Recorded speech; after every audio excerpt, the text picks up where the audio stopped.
வணக்கம் நண்பர்களே. செந்தில் பாலாஜி அவர்கள் அதிரடி கைது அப்படின்ற மாதிரி ஒரு தகவல் போயிட்டுருக்கு.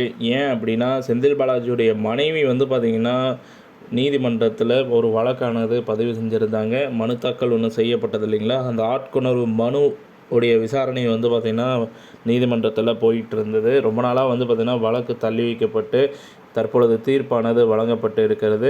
செந்தில் பாலாஜி மனைவி மேகலா அவர்கள் தொடுத்த அந்த ஆட்கொணர்வு மனுவானது தள்ளுபடி செய்யப்பட்டுள்ளது. அது மட்டும் இல்லாமல் அது பார்த்திங்கன்னா சட்டத்திற்கு எதிரான ஒரு மனு, அது செல்லாது அப்படின்ற மாதிரி குறிப்பிட்டு சொல்லியிருக்காங்க. அது மட்டும் இல்லாமல் செந்தில் பாலாஜி அவர்களை பார்த்திங்கன்னா விசாரணைக்கு எடுத்துக்கலாம். இப்போ பார்த்திங்கன்னா அமலாக்கத்துறையினர் ரொம்ப நாளாக பார்த்திங்கன்னா நாங்கள் அவர் விசாரணை காவலுக்கு எடுக்கணும். இத்தனை நாளாக பார்த்திங்கன்னா அவர் மருத்துவமனையில் இருந்தார்.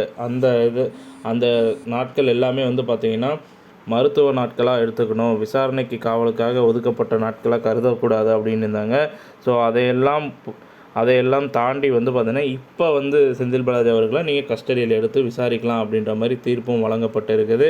ஸோ செந்தில் பாலாஜி அவர்கள் உடல்நலம் எப்படி இருக்குது, அவர் நல்லா இருக்கிறாரா, அவருக்கு விசாரணை செய்வதற்கான உடல் அமைப்பு ஒத்துழைக்குமா அப்படின்றது எல்லாம் விசாரிச்சுட்டு மருத்துவர்களின் ஆலோசனைப்படி பார்த்திங்கன்னா அவரை மருத்துவமனையிலேருந்து விசாரிக்கலாம். அப்படின்னா மருத்துவர்களின் ஆலோசனைப்படி மருத்துவமனையில் விசாரிக்கலாம். இல்லை அவர் நல்லா இருக்கிறாரு அப்படின்ற பட்சத்தில் அமலாக்கத்துறையினர் அவங்களோட இடத்துல பார்த்திங்கன்னா கஸ்டடி எடுத்து விசாரணை செய்து செந்தில் பாலாஜி மீது பார்த்திங்கன்னா குற்றம் நிரூபிக்கப்பட்டால் உடனடியாக பார்த்திங்கன்னா சிறையில் அடைக்கலாம் அப்படின்ற மாதிரி பார்த்திங்கன்னா சொல்லிகிட்டு இருக்காங்க.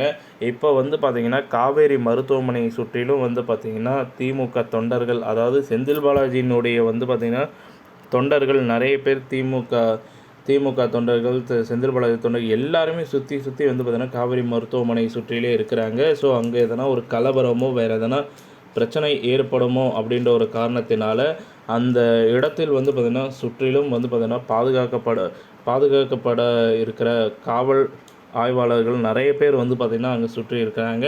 ஸோ இராணுவ படைகளும் இருக்குது அப்படின்ற மாதிரி சொல்லப்படுது. ஏன் அப்படின்னா செந்தில் பாலாஜி அவர்களுக்கு உயிருக்கே ஆபத்து கூட ஏற்படலாம். அதனால் ஒரு சில இராணுவ வீரர்களும் பார்த்திங்கன்னா காவேரி மருத்துவமனை சுற்றிலும் இருக்கிறாங்க. ஸோ அங்கே என்ன பிரச்சனை நடந்தாலும் உடனடியாக பார்த்திங்கன்னா ஆக்ஷனில் இறங்குவதற்காக அந்த காவல் படையினர் அங்கே இறக்கியிருக்கிறாங்க. ஸோ பொறுத்திருந்து பார்ப்போம், செந்தில் பாலாஜியின் விசாரணை எந்த கட்டத்திற்கு கொண்டு போய் நிறுத்தப் போகிறது, செந்தில் பாலாஜி அவர்கள் கைது செய்யப்படுவாரா மாட்டாரான்றதை பொறுத்திருந்து பார்ப்போம். இந்த தகவல் பிடிச்சிருந்தால் லைக் பண்ணுங்கள், ஷேர் பண்ணுங்கள். நன்றி, வணக்கம்.